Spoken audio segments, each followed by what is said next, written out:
Добър ден, това е Радио Масоко, кой е водещия много добре знаете.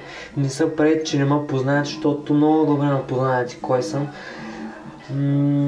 Господин Ел явно много обича да помага на неговата приятелка Ани, когато тя има нужда, но те говорят пълни глупости и въобще не знаят какво става в реалния живот.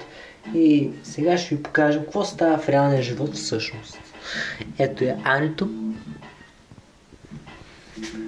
Анито. Виждате я къде е място. И сега ще видите ние какво правим в реалния живот с нея.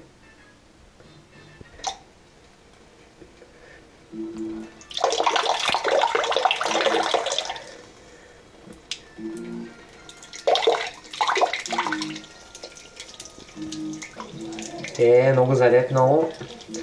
Упорито копеле.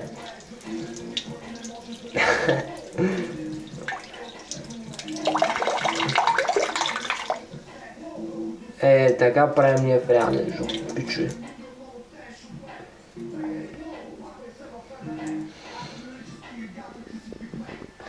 Надявам се да сте взели пулка, но това дори не е краят на клипа, който ще ви бъде представен.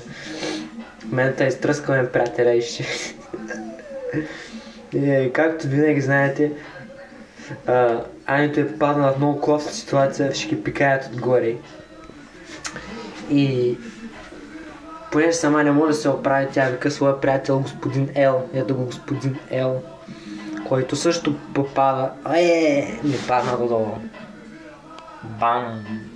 Но господин Ел прави клипове и не се предава. Той е корав. Но върху него няма да пикаем, защото той е толкова жалък. С лек замах. И двамата са унищожени.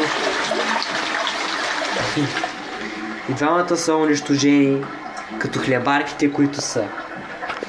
До нови срещи!